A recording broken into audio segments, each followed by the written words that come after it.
Well, it's getting to be about the end of the line. Late October. The weatherman said it'll be getting down into the 20s in the next couple days. Currently using my stunt camera because my Samsung, the screen cracked. Not the Huawei, it's still going. Dolphin ears always look kind of cool when they start turning colors there on the edges of the leaves. I'll take all of this stuff, kind of cut it down upon itself, and usually it insulates well enough against my foundation that it'll keep. We hope. I'll be harvesting a few marigold seeds, along with some of the zinnia seeds, to preserve them for next year, throw them in the ground. We might get a couple more cherry tomatoes turned. Kind of looks like I got a couple back in there. We had a little trouble with blight, but it didn't scare this bush. Thornless blackberry bush is doing fantastic. We put a trellis up this year, and it really has paid off and made a difference.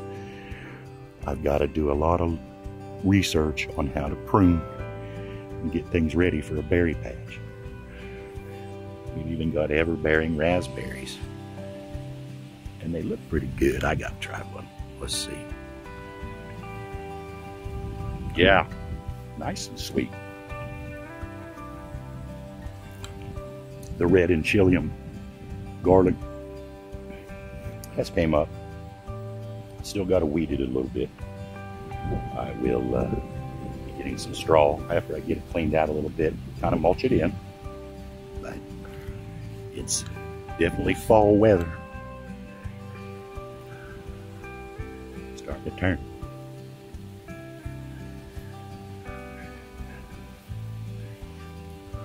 Boysenberries rocketed out of the ground here, along with more thornless blackberries. I didn't know I was going to become a berry farmer. She decided I was. Hard to believe this was a bare area. I can't believe how much this has gotten overgrown. Actually grew through my netting.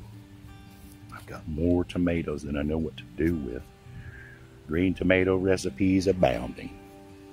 But they're not going to turn because it's going to freeze.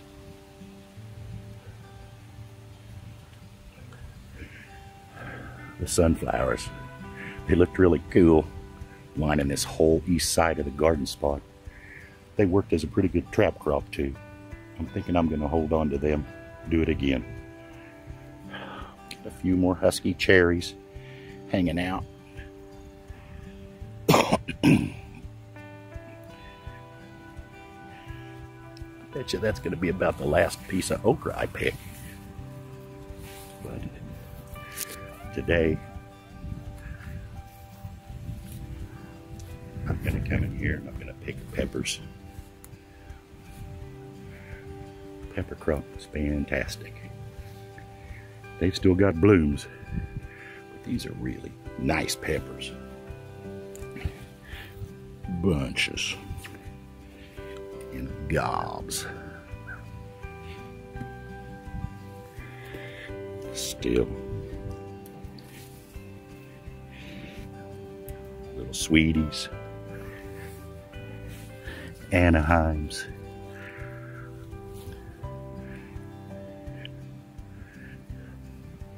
more poblanos, jalapenos,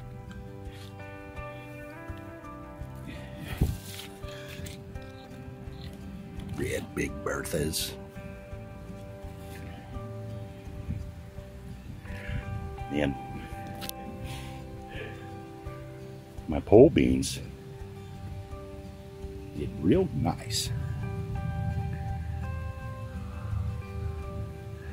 Way up there. And I really like these kind. These are blue lakes. And the nice thing about these blue lakes is that they don't have as many strings. And the shell outs are minimal. So these will win out. This will be in next year's garden in the spring as well as the fall. I like how they turned out a lot better than the Kentucky Wonders. But the elephant garlic. It's coming up. Of course, I need to weed in here too. Lots to do for the fall to get ready. Kind of clean things up a little, make it so it's easier in the spring. But really can't complain. This has been a banner year for me. And I gotta thank my cousin Skinny Don. If there's any advice I would give somebody, and I try not to pass along too much advice because it's all over the internet. But if you've got a friend or you fish, I can definitely testify. If you want to use something that will really make your garden improve, definitely bury some fish at the roots. You won't regret it. I certainly don't regret it. If you like this video, don't forget to hit the thumbs up button and subscribe. If you don't, I don't give a shit. I just do it for my drinking